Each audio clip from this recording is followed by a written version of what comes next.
अस्सलाम वालेकुम दोस्तों, उम्मीद करता हूँ आप सभी लोग खैरियत से होंगे। इस वीडियो में सऊदी अरब की खबरों के साथ साथ एक इंडिया की खबर है, खतरनाक खबर है फ्लाइट की। उसमें जो है बॉम्ब मिलने का कुछ ऐसा ही सीन हुआ था। इजराइल ने जो खतरनाक हमला किया है रफा के ऊपर, उसके रिगार्डिंग भी है। और जो है सऊदी अरब के ट्रैफिक की तरफ से ज़रूरी खबरें हैं। खतरनाक तरीके से फ़ाइन को बढ़ाया गया, यानी बहुत ज़्यादा फ़ाइन जो है लिया जाएगा। और गाड़ियों के रिगार्डिंग भी अपडेट दिया गया है ट्रैफिक की तरफ से। और भी सऊदी अरब की ज़रूरी खबरें हैं। अगर आप लोग हज करने के लिए इस साल सोच रहे हैं और सऊदी अरब में हैं, तो काफ़ी गोल्डन अपॉर्चुनिटी है। उसके जो है चार्जेस कितने होंगे वो भी बताए गए हैं। तो चलिए वीडियो को शुरुआत करने से पहले आप लोगों से गुजारिश करता हूं, अगर आप लोग मेरे चैनल पर नए हैं तो चैनल को सब्सक्राइब करके ऑल नोटिफिकेशन ऑन कर लीजिए। फेसबुक इंस्टाग्राम पे अभी तक फॉलो नहीं किया तो आप मुझे फॉलो कर सकते हैं। आपके कुछ भी कंसर्न डाउट ट्रैवलिंग के रिगार्डिंग रहे, गल्फ कंट्रीज़ में कुछ भी आपके दिमाग में ऐसा चल रहा हो जो डाउटफुल हो, तो आप मुझसे कॉन्टैक्ट कर सकते हैं फेसबुक इंस्टाग्राम पर मैसेज करके या कमेंट करके। दोस्तों वीडियो की शुरुआत करता हूँ एक ऐसी खबर जो कि इंडिया से थी। एक फ्लाइट जिसमें 173 लोग बैठे हुए थे, वो फ्लाइट जो है टेक ऑफ के लिए रेडी थी, यानी फ्लाइट उड़ने वाली थी। दिल्ली एयरपोर्ट से बनारस उस फ्लाइट को जाना था और अचानक से उस फ्लाइट में अफरा तफरी मच गया। सबकी जान जो है वो समझिए हथेलियों पे आ गई। इतना खतरनाक सीन हो गया कि एक बार सीन ऐसा हुआ कि उस फ्लाइट में बम मिलने की मतलब ऐसी आशंका जाहिर हो गई। और कैसे, जब पूरी फ्लाइट जब रेडी होती है, सब चेकअप करते हैं, क्रू मेंबर जो रहते हैं चारों तरफ से चेक कर लेते हैं, दरवाजे वगैरह बाथरूम वगैरह सब चेक करने के बाद से तब जो है फ्लाइट उड़ने का ये होता है। सब पैसेंजर बैठ गए थे, सब चीज़ चेक इन हो गई थी।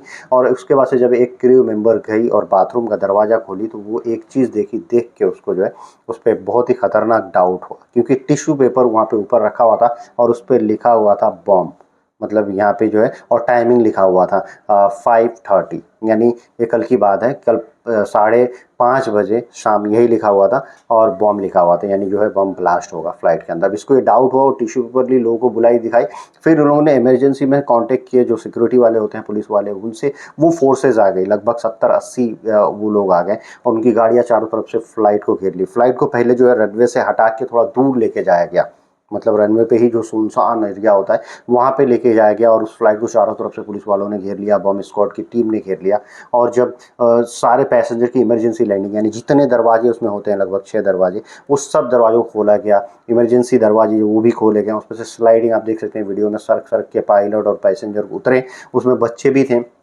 और जो पूरे उनके जो हैंड कैरी थी उन सब का जांच किया गया, उन लगेज का जांच किया गया, हर चीज़ का जांच हुआ। आखिर में पता ये चला कि कुछ भी नहीं है इसमें, किसी ने मजाक किया होगा, लेकिन उस शख्स का भी पता नहीं चला कि जिसने इस तरह का मजाक किया होगा, या फिर वो जिस मतलब लोगों के जान की ये चीज़ें होती हैं और रिस्की होता है। इतना खतरनाक चीज़, और ये खतरनाक मजाक जो करता है वो खतरनाक तरीके से जेल में भी रहता है, उसको फ़ाइन भी देना पड़ता है। इसके वजह से फ़्लाइट जो है लगभग 6.5-7 घंटे लेट हो गई थी। अब बात करते हैं सऊदी अरब की उस ज़रूरी खबरों की। ट्रैफिक डिपार्टमेंट की तरफ से जो है वार्निंग दिया गया और फाइन को जो है कितना किस पे फाइन लगेगा, स्पीड लिमिट पे। अगर कहीं 140 का स्पीड लिमिट है, आप जो है 30 किलोमीटर पर आवर उससे ज़्यादा चला रहते हैं, 140 से ऊपर चले जाते हैं 30 किलोमीटर, तो उसमें मॉनिटर करते हैं कैमरा। उसमें अगर आप कैमरे में आ गए, स्पीड का पता चलता है, 2000 रियाल फ़ाइन है। और यही स्पीड 120 की जो स्पीड है और आप जो है ऊपर चले जाते हैं 40 और स्पीड, मतलब हर रोड पे अलग अलग स्पीड की लिमिट है, तो उसमें जो है 3000 रियाल का फ़ाइन है। और जहाँ 100 का स्पीड, देखिए गाड़ी आपकी जो है 100 की स्पीड पे चलनी है, आप जो है 50 ऊपर चले जाते हैं उससे, तो 5000 रियाल का फ़ाइन लगता है। तो इन सब फ़ाइन के बारे में ज़रा आप लोगों को जागरूक रहने की ज़रूरत है। जो लोग सऊदी अरब जा भी रहे हैं या जो वहाँ पे हैं, उनके रिगार्डिंग भी ये ज़रूरी है। कई लोग कहते हैं भाई हम कैमरा से बच के निकल जाएंगे, थोड़ा स्पीड बढ़ा लेते हैं। कई जगह हिडन कैमरे भी लगे हुए रहते हैं जो दिखते नहीं है, जिसके आपको आइडिया नहीं होती। और फ़ाइन इतना ज़्यादा है कि कई कई ड्राइवर लोगों की 2-2 3-3 महीने की सैलरी चली जाती है। मिनिस्ट्री ऑफ कॉमर्स की तरफ से जो लोगों को चेतावनी दिया गया है कि भैया सावधान रहिए। फेक वेबसाइट, जो मिनिस्ट्री की जो है फेक वेबसाइट, आप गूगल पे सर्च करते हैं सऊदी अरब की मिनिस्ट्री या मिनिस्ट्री ऑफ इंटीरियर, वो आप सर्च करेंगे, वो वेबसाइट जो है बहुत सारी फेक वेबसाइट की लिंक भी आ जाती है। और वो लोग जो है क्लेम करते हैं भैया हम मतलब ओरिजिनल वेबसाइट में, वो आपके सारे रिपोर्ट, सारे इन्फॉर्मेशन जो है कस्टमर के या लोगों के जो है वो अपने अंदर ले लेते हैं। यानी हैकर्स होते हैं, वो आपके सारे डिटेल जो है कंज्यूम करते हैं और उससे फिर आपके साथ फ्रॉड करते हैं। तो ये फेक वेबसाइट से सावधान रहिए। जो है वेबसाइट ओरिजिनल रहे उसी पे आप जाइए। गूगल की मदद से, जो सर्च इंजन होते हैं उसकी मदद से हैकर्स ऐसा करते हैं कि उनकी जो फेक वेबसाइट है वो भी जो है ऊपर आने लगती है, रैंक करने लगती है। आप सर्च करेंगे तो उससे रिलेटेड उनकी वेबसाइट भी शो होती है। और कई बार लोग थोड़ी सी लापरवाही की वजह से अपने सारे इन्फॉर्मेशन हैकर्स को दे देते हैं। जनरल सिक्योरिटी की तरफ से जो है एक अपडेट आया हुआ है रिक्रूटर के रिगार्डिंग। अब एनी रिक्रूटर्स, अब ये रिक्रूटमेंट वाले ऑफिस वाले हैं या फिर कोई कंपनी वाला है, इसमें थोड़ा डाउट लग रहा है क्योंकि वो क्लियर नहीं हुआ। ये मे भी कि जो रिक्रूटमेंट के वहाँ पे ऑफिसेज हैं, जो मैन पावर बुलाते हैं, सप्लाई करते हैं इंस्टाग्राम वगैरह, हो सकता है उनके रिगार्डिंग को कहा गया है कि आपने जो भी वीज़ा दिए हैं जिस देश में, वहाँ से जो आप बंदे बुला रहे हैं वो वीज़ा एक्सपायर होने से पहले बंदे यहाँ पे आ जाने चाहिए। उसके डिपार्चर के इन्फॉर्मेशन जो है आपको जो है शेयर करने होंगे।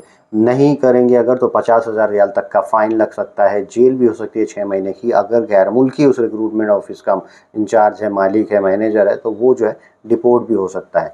तो इस पे जो है हो सकता है आने वाले दिनों में और क्लेरिफिकेशन है कि आखिर ये किन के लिए कहा गया है। वीज़ा लगता है तो 3 महीने का डेट होता है, उस 3 महीने के डेट में आपको ट्रैवल करना होता है। नहीं ट्रैवल करेंगे तो उस रिक्रूटमेंट ऑफिस के ऊपर, एजेंसी के ऊपर जो है फ़ाइन लगेगा। सऊदी अरब में जो लोग हैं उनके लिए काफ़ी अच्छी एक अपॉर्चुनिटी है। अगर आप सऊदी अरब में हैं, गैर मुल्की हैं या सऊदी नागरिक है, हम तो बात करते हैं गैर मुल्कियों की, जो रेगुलर इकामा होल्डर हैं वहाँ पे, वो अगर चाहते हैं, जो रेगुलर रेसिडेंस है कि हमको भी इस साल हज करना है, तो उनके लिए काफ़ी अच्छा मौका है। 4036 रियाल, आप 4000 रियाल में समझिए कि जो है आप जाके वहाँ पे हज परफॉर्म कर सकते हैं, वैल्यू एडेड टैक्सेस वगैरह के साथ में। खाली आपको जो है मक्का शरीफ जाने का ट्रांसपोर्टेशन मुहैया नहीं कराया जाएगा, वो आपको खुद से मक्का शरीफ पहुँचना होगा, चाहे ट्रेन से, फ्लाइट से, बाय रोड, जैसे भी आप पहुँचें। और 4036 रियाल में जो है आप इस साल हज परफॉर्म कर सकते हैं। ये इकोनॉमी पैकेज है।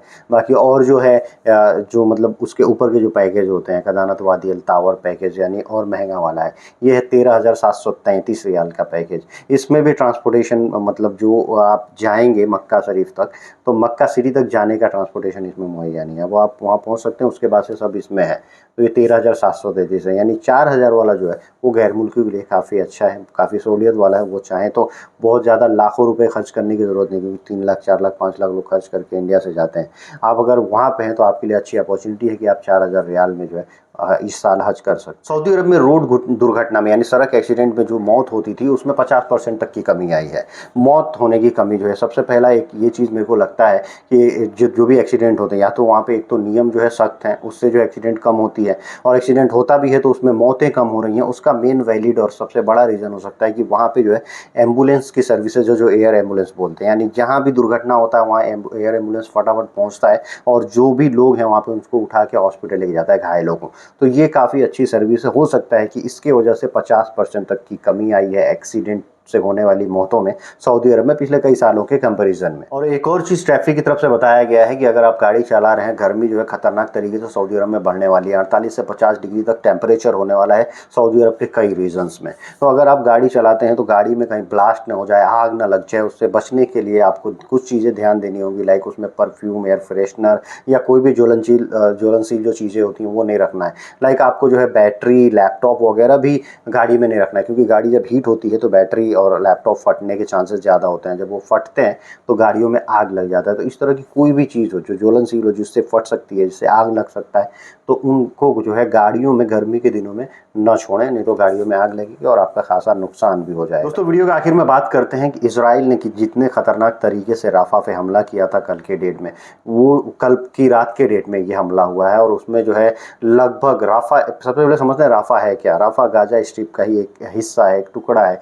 और जब गाजा में हमले इजराइल कर रहा था तो वहाँ से लोग पनाह लेने के लिए राफा की तरफ जा रहे थे, और राफा में कैंप लगा लगा के, शिविर कैंप लगे थे, कई देशों के भी कैंप लगे थे, उसमें लोग रह रहे थे, कैंप्स में रह रहे थे। और उस पे जो है उसने हमला कर दिया। हवाई हमले में इतनी खतरनाक हमला हो कि पूरा आग लग गया, चारों तरफ आग ही आग, और लगभग 45 से 50 लोगों की मौत हो गई उसमें। इस पे पूरी दुनिया जो है अपना सख्ती से संदेश इजराइल को दे रही है कि ये जो भी किए हो तुम गलत किए हो। फ्रांस के राष्ट्रपति ने भी ये कहा है कि अब ये रुकना चाहिए, ये जो है बहुत ही खतरनाक तरीका, मतलब जो मानव अधिकार होता है उसको पूरे तरीके से ताक पर रख दिया गया है। किसी भी, मतलब जो सबसे खतरनाक उल्लंघन आप कह सकते हैं कि मानव अधिकारों का जो होता है, वो इजराइल कर रहा है इस समय। सऊदी अरब ने भी इसके रिगार्डिंग जो है अपना कड़ा रुख अपनाया है, सख्त संदेश दिया है, और इसको भी कंडेम किया है। बहुत सारे देशों ने, लगभग आप कह सकते हैं दुनिया के मैक्सिमम देशों ने जो है इजराइल को इस समय खरी खोटी सुनाई है कि ये तुम बहुत गलत कर रहे हो। और आपको मालूम भी है कि कई सारे देश, यूरोपियन कंट्रीज़ भी खुल के सामने आ रहे हैं, और वो भी ये बात कह रहे हैं कि गाजा के साथ साथ ईस्ट जेरूसलम जो है और पूरे फ़लस्तीन में आना चाहिए। यानी फ़लस्तीन का हिस्सा जो है गाजा भी रहेगा अभी, और ईस्ट जेरूसलम भी रहेगा, और राजधानी भी ईस्ट जेरूसलम रहेगा। ये पोलैंड और उधर के जो हैं राष्ट्रपति, उन्होंने कहा, यूरोपियन संघ के। और ये मीटिंग हो रही है बार बार। अब देखते हैं आने वाले दिनों में क्या होता है कि इजराइल इसका खामियाजा कहाँ तक भुगतता है। वो एक समझिए एक तरह से एकदम पागलपन पे उतारू हो गया है। आज की वीडियो करता हूँ यहीं समाप्त, मिलता है ऐसे कुछ अगली वीडियो में। Thank you guys, thank you for watching.